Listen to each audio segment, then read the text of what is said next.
நம் சிவமே நிம்மதி நேயர்களுக்கு வணக்கம். ஓம் நம சிவாய என்று சொல்லும்போது உண்மையில் என்ன நடக்கிறது என்று இந்த வீடியோவில் பார்க்கலாம். நம் சிவமே நிம்மதி சேனலை சப்ஸ்கிரைப் செய்யுங்கள். ஒரு மனிதன் வாழ்க்கையில் எவ்வளவு பிரச்சனைகள் வந்தாலும் ஒரு கட்டத்தில் அவன் தேடுவது பணமோ பதவியோ இல்லை, மன நிம்மதிதான். இரவில் படுக்கைக்கு போகும்போது உள்ளே ஓடும் எண்ணங்களின் சத்தம்தான் அவனை அதிகம் சோர்வடையச் செய்கிறது. அந்த சத்தம் அடங்காமல் இருக்கும்போது அவன் கண்களை மூடி ஒரு வார்த்தையை சொல்கிறான், ஓம் நம சிவாய். அந்த 5 எழுத்துக்கள் அவன் உள்ளத்துக்குள் மெதுவாக ஒலிக்க ஆரம்பிக்கின்றன. ஆரம்பத்தில் அது ஒரு சத்தம் மாதிரிதான் இருக்கும். ஆனால் சில நிமிடங்களில் அது சத்தம் இல்லாமல் ஒரு அதிர்வாக மாறுகிறது. அந்த அதிர்வை அவன் மனதில் இருக்கும் குழப்பங்களை மெதுவாக கரைக்க ஆரம்பிக்கிறது. ஓம் நம சிவாய் என்பது சாதாரண மந்திரம் அல்ல, இது பஞ்சாட்சர மந்திரம். இந்த 5 எழுத்துக்கள் ந ம இ வா ஏ மனிதனின் 5 மூல தத்துவங்களோடு இணைக்கப்பட்டவை என்று ஆகமங்கள் கூறுகின்றன. ந என்பது பூமி தத்துவம், ம என்பது நீர் தத்துவம், இ என்பது அக்னி, வா என்பது காற்று, ஏ என்பது ஆகாசம். நாம் இந்த மந்திரத்தை உச்சரிக்கும் போது நம் உடலிலும் இந்த 5 தத்துவங்களும் சமநிலைக்கு வர ஆரம்பிக்கின்றன என்று சித்தர்கள் சொல்கிறார்கள். ஓம் என்ற ஒலி உலகத்தின் ஆதி துடிப்பு என்று வேதங்கள் விளக்குகின்றன. விஞ்ஞான ரீதியாக பார்க்கும்போது கூட ஒவ்வொரு ஒலிக்கும் ஒரு அதிர்வெண் இருக்கிறது. ஓம் என்று மெதுவாக நீளமாக உச்சரித்தால் அது மார்பு பகுதியிலும் தொண்டையிலும் தலையிலும் ஒரு அதிர்வை உண்டாக்குகிறது. அந்த அதிர்வு நம் நரம்பு அமைப்பை அமைதியாக்குகிறது. அதனால்தான் சிலர் சில நிமிடங்கள் ஓம் சொல்லியும் உடனே மன அமைதி கிடைத்தது என்று சொல்கிறார்கள். நம் என்பது நான் அல்ல, நான் தாழ்மையாக சமர்ப்பிக்கிறேன் என்ற உணர்வு. சிவாய என்பது சிவபெருமானுக்கு. முழு மந்திரத்தின் பொருள் என் அகங்காரத்தை ஒதுக்கி நான் சிவனிடம் சரணடைகிறேன் என்பது. மனிதனின் பெரும்பாலான துன்பங்களுக்கு காரணம் அவன் அகங்காரம்தான்.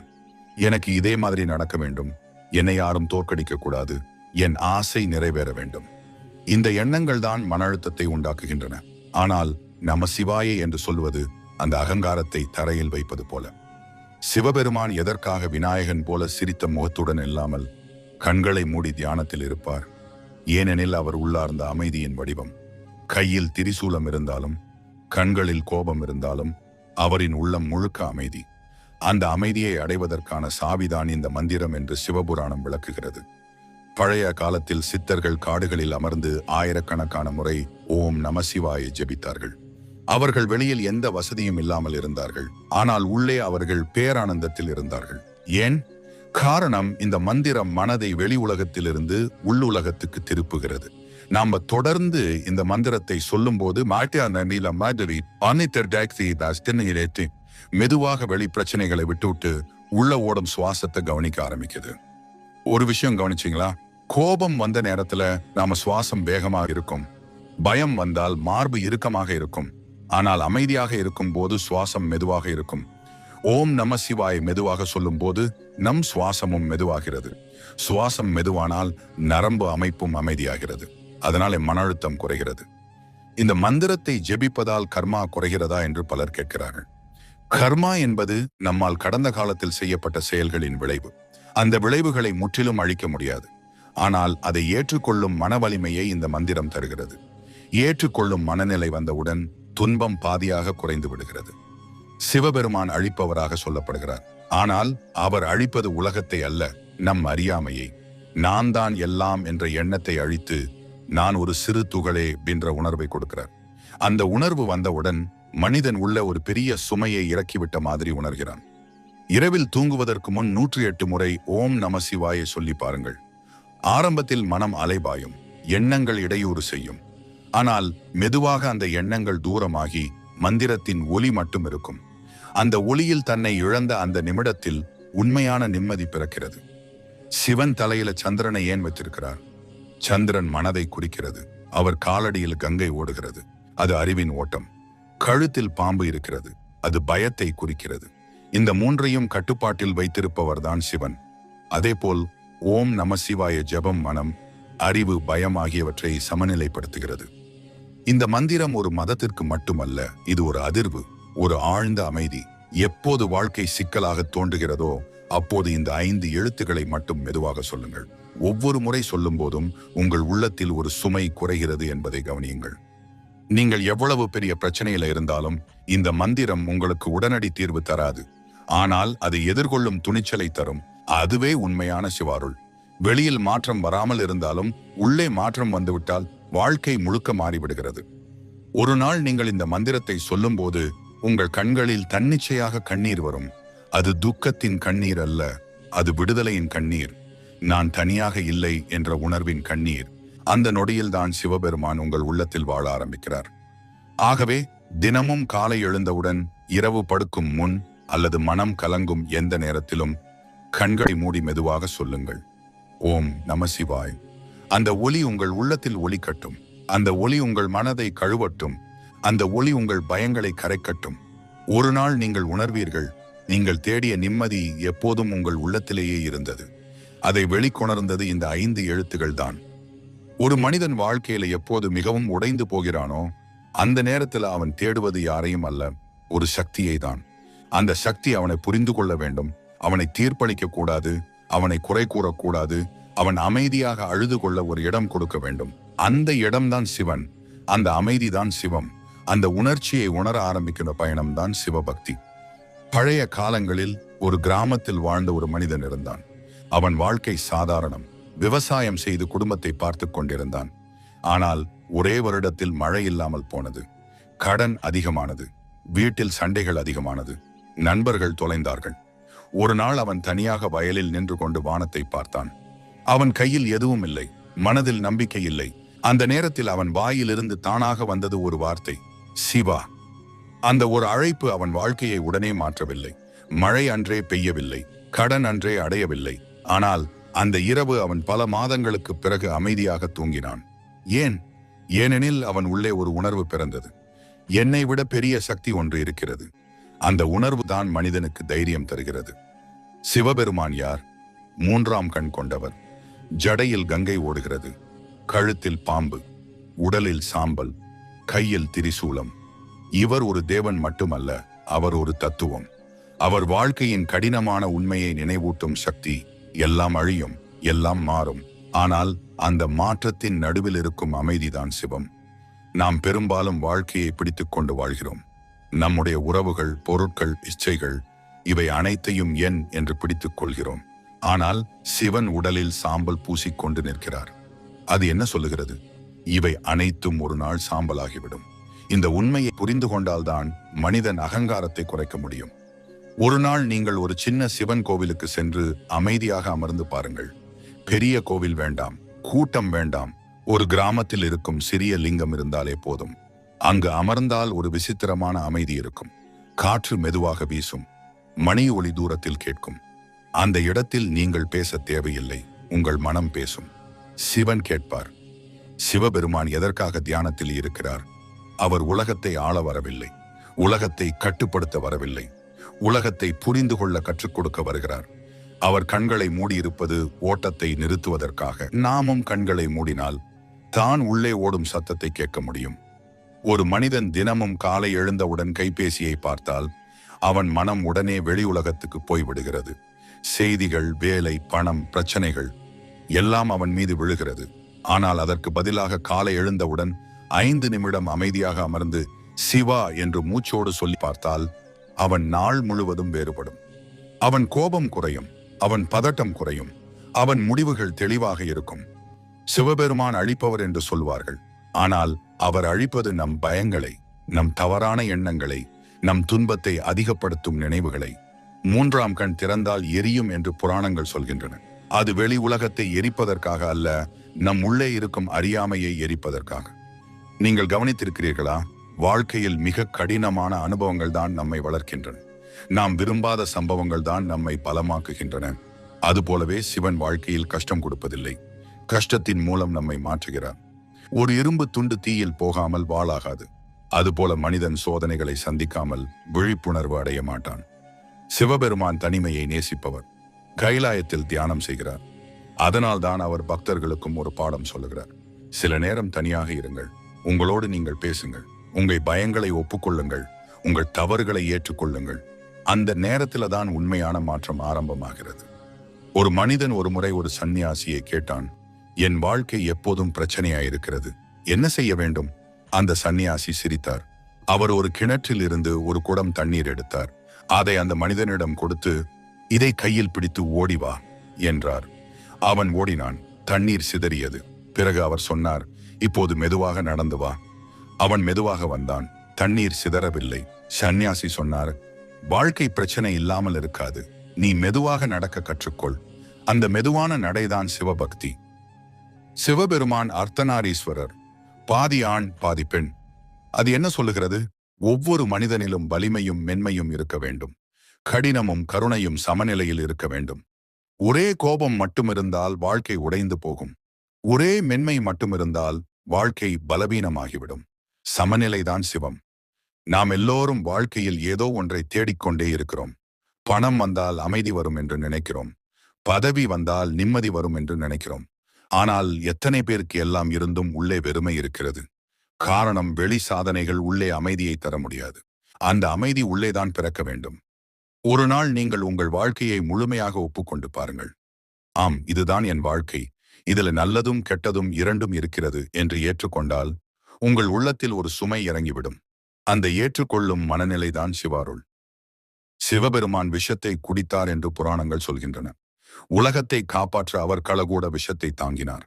அது என்ன சொல்லுகிறது? வாழ்க்கையில் வரும் கசப்புகளை தாங்கும் வலிமை வேண்டும்.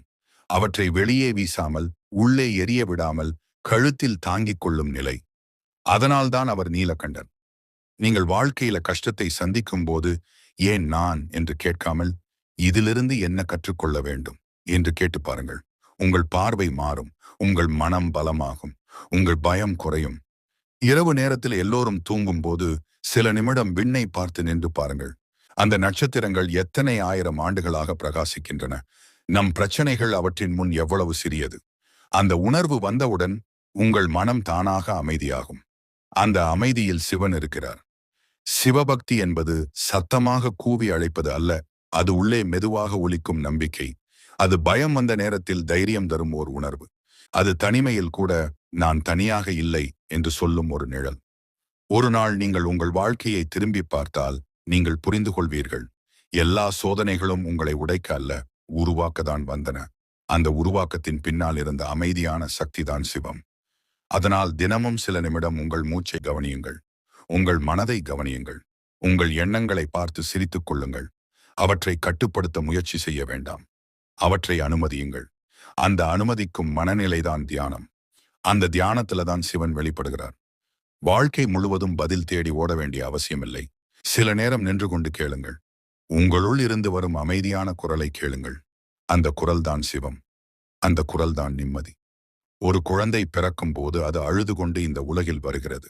அது யாரையும் அறியாது. அது எந்த மதத்தையும் அறியாது. அது எந்த தேவனையும் அறியாது. ஆனால் அது உணர்வது ஒன்றுதான், பாதுகாப்பு. அந்த பாதுகாப்பு உணர்வை கொடுப்பவர்தான் அதன் தாய். அதே போல வாழ்க்கையில் ஒரு கட்டத்தில் நாம் எல்லாவற்றையும் அறிந்தவர்களாக இருந்தாலும் உள்ளே மீண்டும் ஒரு குழந்தை போல பாதுகாப்பை தேடுகிறோம். அந்த பாதுகாப்பு உணர்வை தரும் பரம்பொருள் தான் சிவம். நாம் பல சமயம் சிவனை ஒரு உருவமாக மட்டும் நினைக்கிறோம். ஜடையில் கங்கை, தலையில் சந்திரன், கழுத்தில் பாம்பு, கையில் டமரு. ஆனால் அவை எல்லாம் ஒரு குறியீடு. உண்மையில் சிவம் என்பது ஒரு நிலை. மனம் அமைதியாகி, ஆசைகள் அடங்கி, பயங்கள் கரைந்து உள்ளே ஒரு வெறுமையான அமைதி பிறக்கும் அந்த நிலைதான் சிவநிலை. நீங்க கவனித்திருக்கிறீங்களா? கடல் அலைகள் எவ்வளவு சத்தமாக இருந்தாலும் கடலின் அடியில் ஒரு ஆழமான அமைதி இருக்கும். மேல் பகுதி மட்டும் அலைபாய்கிறது. நம் மனமும் அதே மாதிரி. மேல் பகுதி எண்ணங்களால் அலைபாய்கிறது. ஆனால் உள்ளே ஒரு ஆழமான அமைதி இருக்கிறது. அந்த அடித்தள அமைதியை உணர கற்றுக் கொடுப்பதுதான் சிவபக்தி. சிவபெருமான் சாம்பல் பூசிக்கொண்டு இருப்பது ஒரு பெரிய உண்மையை சொல்கிறது. இந்த உடல், இந்த அழகு, இந்த இளமை, இந்த அதிகாரம் எல்லாம் ஒரு நாள் சாம்பலாகிவிடும். அந்த உண்மையை தினமும் நினைவில் வைத்துக் கொண்டால் நாம் பெருமை கொள்வது குறையும். பிறரை இகழுவது குறையும். நாம் அடையும் வெற்றி கூட எளிமையாக மாறும். ஒரு முறை ஒரு அரசன் தன்னிடமெல்லாம் இருக்கிறது என்று பெருமைப்பட்டான். அவன் ஒரு சித்தரை அழைத்து, எனக்கு வாழ்க்கையின் ரகசியம் சொல்லு என்றான்.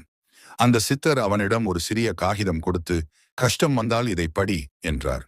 பல ஆண்டுகள் கழித்து அரசன் ஒரு பெரிய போரில் தோற்றான். அவன் அந்த காகிதத்தை திறந்து பார்த்தான். அதில் ஒரு வரி மட்டும், இது கூட கடந்து போகும். சில வருடங்கள் கழித்து அவன் மீண்டும் வெற்றி பெற்றான். அந்த சமயத்தில் அவன் மீண்டும் அந்த காகிதத்தை பார்த்தான். அதே வரி, இது கூட கடந்து போகும். வாழ்க்கையின் உயரமும் தாழ்வும் இரண்டும் தற்காலிகம் என்பதை புரிந்தவன்தான் உண்மையான சிவபக்தன். சிவபெருமான் நடனம் ஆடுகிறார். ஆனந்த தாண்டவம். அந்த நடனம் பிரபஞ்சத்தின் துடிப்பை குறிக்கிறது. பிறப்பு, வளர்ச்சி, அழிவு, இந்த மூன்றும் தொடர்ந்து நடக்கிறது. நாம் இழப்பை பார்த்தால் துக்கப்படுகிறோம். ஆனால் அந்த இழப்பு இல்லாமல் புதியதற்கு இடம் கிடைக்காது. ஒரு மரத்தின் இலைகள் உதிராமல் இருந்தால் புதிய இலைகள் எப்படி வரும்? அதுபோலவே வாழ்க்கையில் சில உறவுகள், சில நிலைகள் முடிவடைய வேண்டும். அது ஒரு தண்டனை அல்ல, அது ஒரு மாற்றம். நீங்கள் ஒருபோதும் இரவில் முழு அமைதியில் அமர்ந்து உங்கள் இதய துடிப்பை கேட்டு பார்த்திருக்கிறீர்களா? அந்த துடிப்பு நம்மை உயிருடன் வைத்திருக்கிறது. ஆனால் நாம் அதை கவனிப்பதில்லை. அதுபோலவே சிவாருள் எப்போதும் நம்மை காத்து கொண்டிருக்கிறது. ஆனால் நாம் அதை உணராமல் ஓடிக்கொண்டே இருக்கிறோம். சிவபெருமான் கழுத்தில் பாம்பை வைத்திருப்பது பயத்தை கட்டுப்படுத்தும் சக்தியை குறிக்கிறது. பயம் தவறானது அல்ல, அது நம்மை பாதுகாக்கும் ஒரு இயல்பு. ஆனால் அந்த பயம் நம்மை ஆள ஆரம்பித்தால்தான் பிரச்சனை. சிவன் பாம்பை கழுத்தில் அணிந்து கொண்டு பயம் உன்னுள் இருக்கட்டும், ஆனால் அது உன்னை ஆளக்கூடாது என்று சொல்லுகிறார். நாம் பல சமயம் பிறரை குறை கூறி வாழ்கிறோம். அவனாலதான் நான் இப்படி, அவள் காரணம்தான் என் துன்பம். ஆனால் ஒரு நாள் அமைதியாக அமர்ந்து பார்த்தால் புரியும். நம் எதிர்பார்ப்புகளே நம் துன்பத்தின் காரணம். நாம் நினைத்த மாதிரி உலகம் நடக்க வேண்டும் என்று பிடிவாதம் பிடிக்கிறோம். அந்த பிடிவாதத்தை விடுவித்தால் தான் மன நிம்மதி பிறக்கும். ஒரு ஆற்றை நினைத்து பாருங்கள்.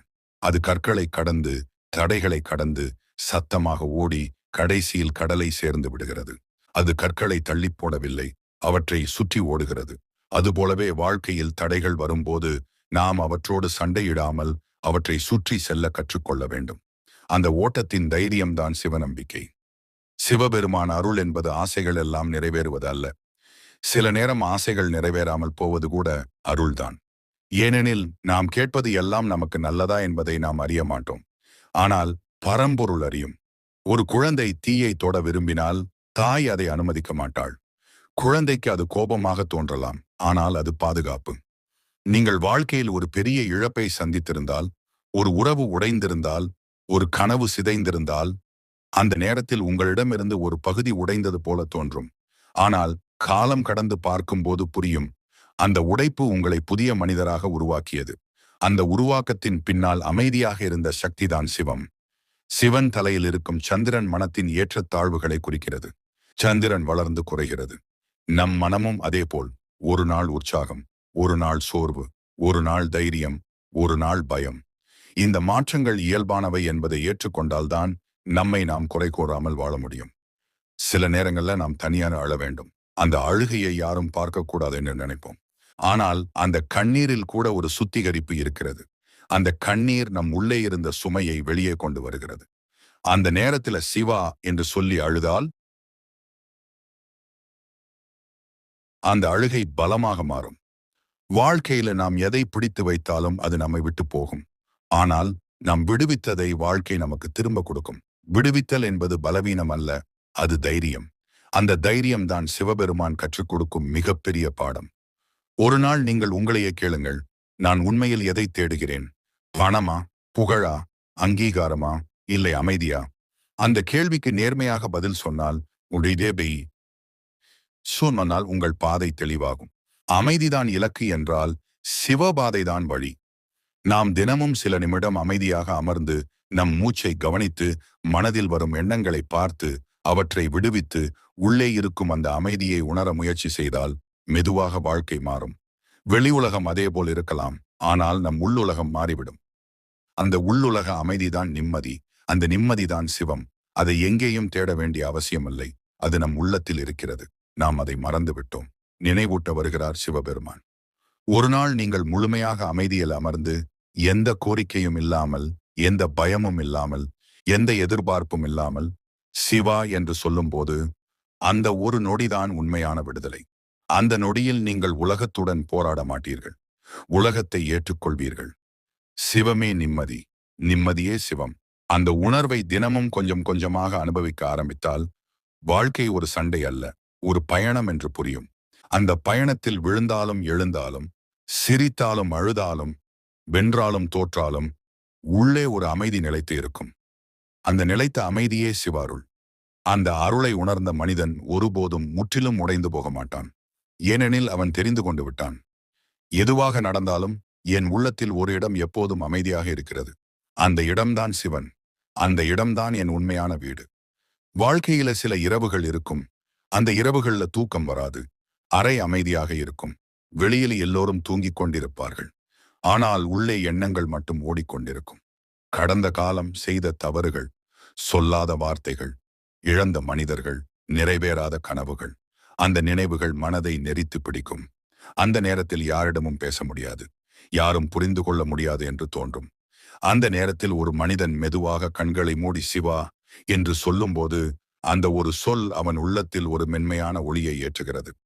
சிவபெருமான் எப்போதும் சுடரொளி போல் பிரகாசிக்கிறார் என்று சொல்வார்கள். ஆனால் அந்த ஒளி வெளியில் இல்லை, அது உள்ளே. நாம் நம் உள்ளத்தை நோக்கி திரும்பும் போதுதான் அந்த ஒளி தெரியும். நாம் பெரும்பாலும் வெளியில் ஓடிக்கொண்டே இருக்கிறோம். எதையாவது அடைய வேண்டும், எதையாவது நிரூபிக்க வேண்டும், யாரையாவது வெல்ல வேண்டும்.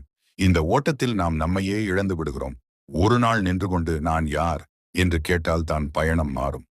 சிவபெருமான் உடலில் சாம்பல் பூசிக்கொண்டு இருப்பது ஒரு ஆழமான நினைவூட்டல். இந்த உடல் நமக்கு தற்காலிகமாக கொடுக்கப்பட்ட ஒரு உடை மாதிரி. நாம் அதை மிகவும் பெரிசாக நினைத்து அதற்காகவே எல்லா சண்டையும் போடுகிறோம். ஆனால் இறுதியில் அது மண்ணாகிவிடும். இந்த உண்மையை உணர்ந்தவுடன் வாழ்க்கையின் பல சின்ன விஷயங்கள் தானாகவே முக்கியமற்றதாகிவிடும். ஒரு மலை உச்சியை நினைத்து பாருங்கள். அங்கே காற்று வேகமாக வீசும். அங்கே தனிமை இருக்கும். அங்கே சத்தம் குறையும். சிவன் கைலாயத்தில் இருப்பது ஏன்?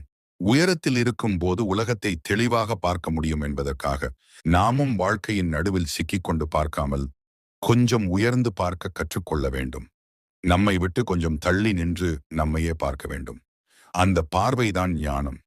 சிவன் தியானத்தில் இருக்கிறார். அவர் கண்களை மூடி இருக்கிறார். அதற்கு ஒரு பெரிய அர்த்தம் இருக்கிறது. கண்களை மூடினால்தான் உள்ளே இருக்கும் சத்தத்தை கேட்க முடியும். நாம் கண்களை திறந்து கொண்டு உலகத்தை பார்க்கிறோம். ஆனால் உள்ளுலகத்தை பார்க்க மறந்து விடுகிறோம். தினமும் சில நிமிடம் அமைதியாக அமர்ந்து, எந்த வேண்டுதலும் இல்லாமல், எந்த கோரிக்கையும் இல்லாமல், சும்மா மூச்சை கவனித்து பார்த்தால் மனம் மெதுவாக அமைதியாகும். நாம் அடிக்கடி வாழ்க்கையை கட்டுப்படுத்த முயற்சி செய்கிறோம். எல்லாம் நம் திட்டப்படி நடக்க வேண்டும் என்று நினைக்கிறோம். ஆனால் வாழ்க்கை நம் திட்டப்படி நடந்ததில்லை. சில நேரம் அது நம்மை எதிர்பாராத பாதையில் அழைத்து செல்கிறது.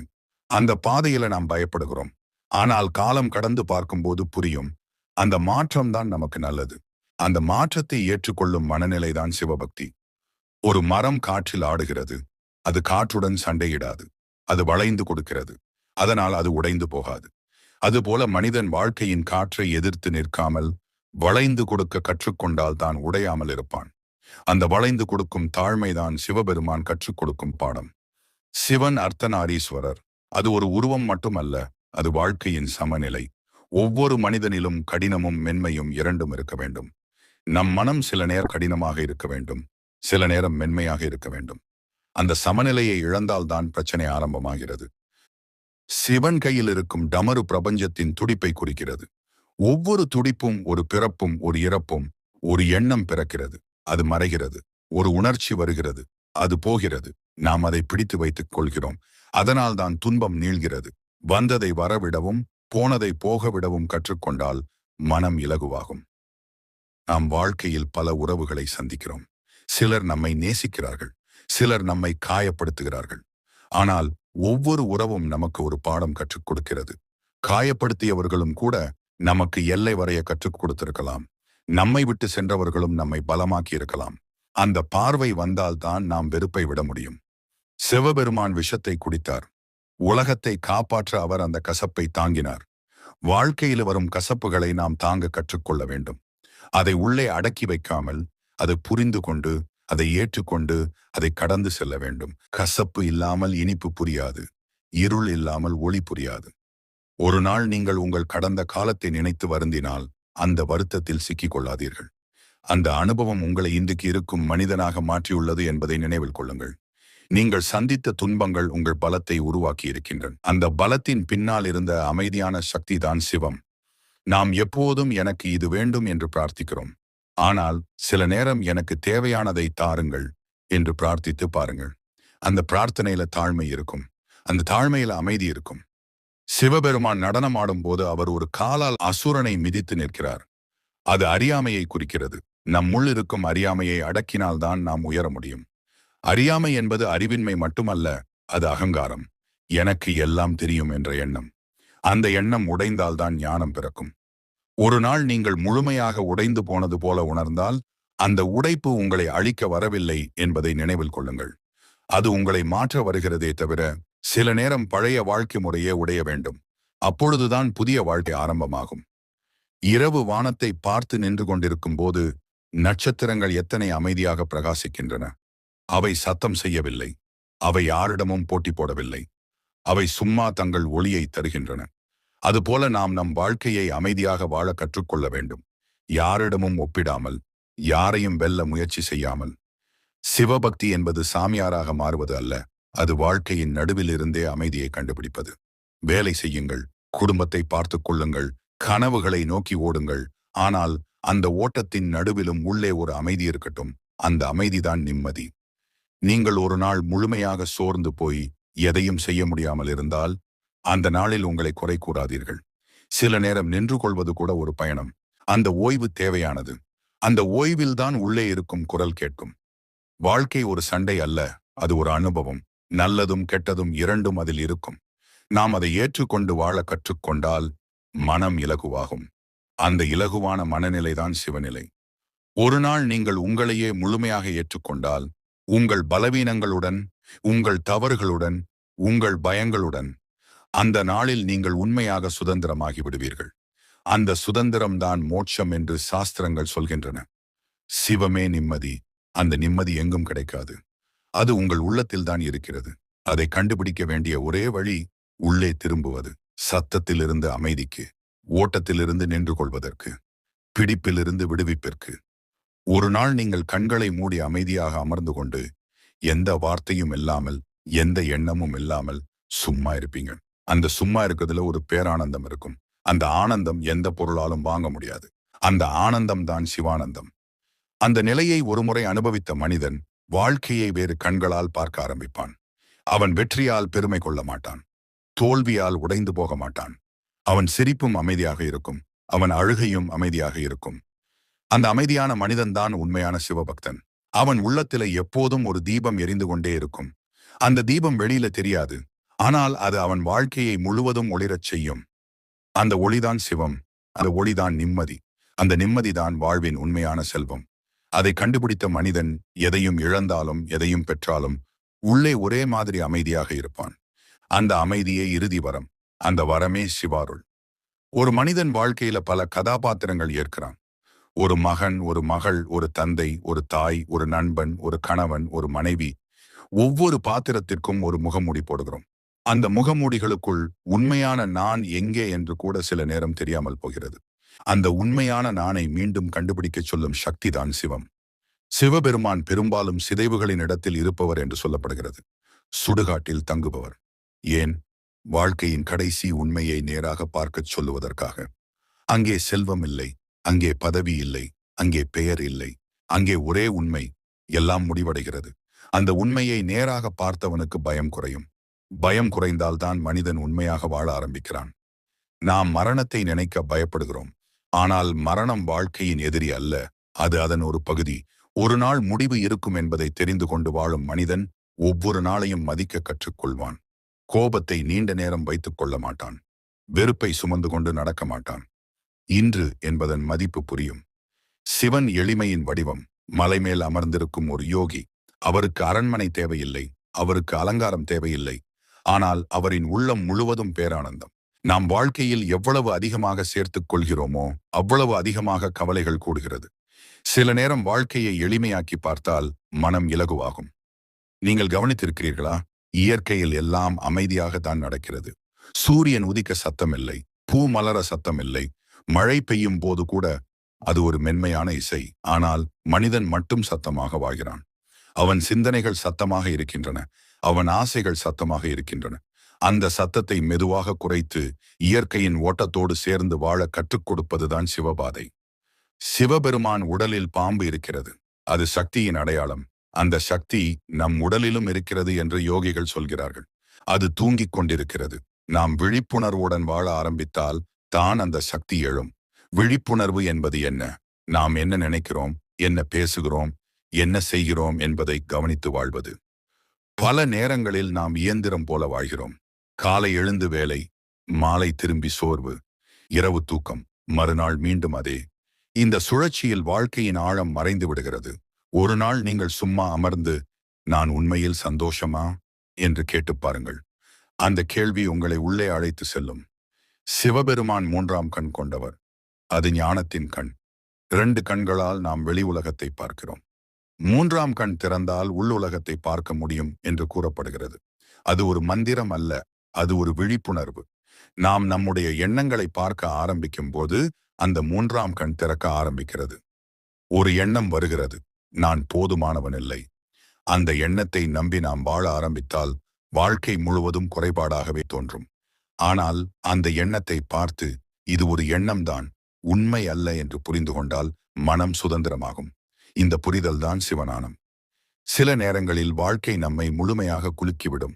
நாம் நம்பியவர்கள் விட்டு போகலாம், நாம் பிடித்த வேலை போகலாம், உடல் நலம் பாதிக்கலாம். அந்த நேரத்தில் நாம் 2 வழிகளில் செல்லலாம். 1 உடைந்து போவது, 2 விழித்துக் கொள்வது.